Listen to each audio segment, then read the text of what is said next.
Expect చేసి చెప్పలేము. డిమాండ్ని బట్టి వీళ్ళు అక్కడ తక్కువ రేటు తీసుకుని వచ్చేసి ఇక్కడ రీటైల్గా ఎక్కువ అమ్మడము, లేకుంటే రీటైల్గా అమ్మే వాళ్ళకు కూడా మదనపల్లి ఏరియాను, తర్వాత బీకొత్తకోట ఏరియా కానీ ఇంకా అదర్ ఏరియాస్ కూడా కొంతమంది ఉన్నట్టు తెలుస్తున్నది. దీంట్లో ఇంకా దర్యాప్తు పూర్తి కావాల్సింది. ఇంకా కొంతమంది ముద్దాయిలు కూడా అరెస్ట్ కావాల్సినది. ఈ పూర్తి వివరాలు దర్యాప్తులో ఉన్నందువల్ల పూర్తిగా వివరాలు తెలియపరచలేకున్నాము. ముద్దాయిలు అరెస్ట్ చేసిన వాళ్ళ వివరాలను కూడా మీడియాకు తెలియడం. ఈరోజు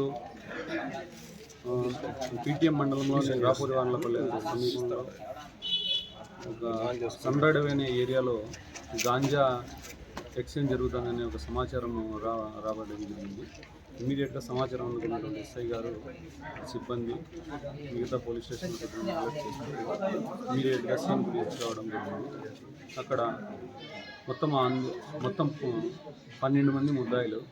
వీళ్ళంతా కూడా ఒక స్కార్పియోను, ఒక ఫార్చునర్ వెహికల్లో నర్సీపట్నం నుంచి తెచ్చినటువంటి గాంజాను అక్కడ ఎక్స్చేంజ్ తీసుకుని వెళ్ళే క్రమంలో పట్టుబడడం జరిగింది.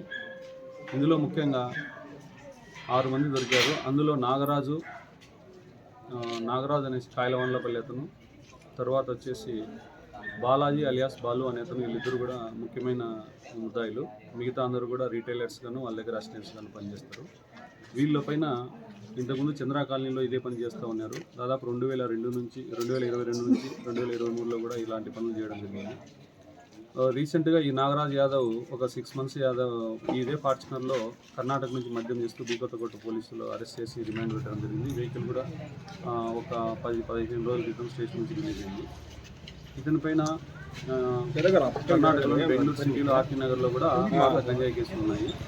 వీళ్ళు ఇక్కడ నుంచి బండి రిలీజ్ అయిన వెంటనే దీంట్లో శాంసంగ్ నేతని 28 మందిని పంపించేసి నర్సీపట్నం ఏరియాలో అక్కడ ముందే డబ్బిచ్చి పంపించేసి అక్కడ కొద్దిమంది వ్యక్తుల ద్వారా ఫారెస్ట్ ఏరియా నుంచి ప్లెయిన్ ఏరియాకు గంజాయి తీసుకొని చేర్చిన తర్వాత ఈ శాంసంగ్ అని వీళ్ళు ఇమీడియట్గా వీళ్ళకి ఫోన్ చేస్తారు. ఓబులేస్ అలియాస్ శాంసంగ్ అనే అతను, కొండ్రెడ్డి రవి అనేవాళ్ళు ఇమీడియట్గా వీళ్ళకి ఫోన్ చేస్తే వీళ్ళు ఇక్కడ నుంచి స్కార్పియో కానీ లేకుంటే ఫార్చునర్ బండ్లో వెళ్ళేసేసి అక్కడ ప్లెయిన్ ఏరియాలో ఒకసారి డంప్ చేసినట్టు గాంజాని తీసుకునేసి నర్సీపట్నం ఫారెస్ట్ ఏరియా నుంచి తుని హైవేకి ఎక్కేసి అక్కడ నుంచి మెయిన్ రోడ్ నుంచి ఒక వెహికల్ ముందొస్తూ రెండో వెహికల్ దానికి ముందు వెనుకొచ్చే వెహికల్ ఫైలేట్ చేసుకుంటూ వస్తారు.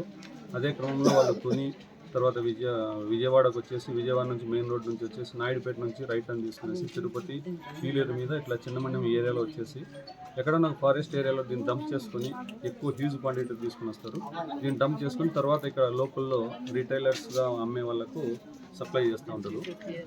ఇదే క్రమంలో 29వ తేదీ వీళ్ళు నర్సీపట్నం ఏరియాకి వెళ్ళేసి అక్కడ నుంచి సేమ్ రూట్లో తీసుకుని వచ్చేసి ఇక్కడ పీటీఎం మండలంలోని సన్రైడ్ ఆ ఏరియాలో ఫారెస్ట్లో దీన్ని దాచిపెట్టినారు. ఈరోజు ఉదయం దాన్ని ఎక్స్చేంజ్ చేసుకునే క్రమంలో పోలీసులకు ఇన్ఫర్మేషన్ రావడంతో అక్కడికి వెళ్ళడం జరిగింది. దీంట్లో మొత్తము 12 మంది ముద్దాయిలకు గాను 6 మంది వెళ్ళిపోవడం జరిగింది, పారిపోయారు. అక్కడ నుంచి ఒక 6 మందిని పట్టుకున్నాము. ఆ గంజాయిని మొత్తం పరిశీలిస్తే మొత్తం 50 ప్యాకెట్లు ఉన్నాయి. ఈ 50 ప్యాకెట్లు ఒక ప్యాకెట్ వచ్చేసి సుమారు 2 కేజీలు ఉన్నాయి తూకం వేసి చూడంతో. మొత్తం 50 కేజీలకు 100 కిలోల గాంజా ఉంటుంది.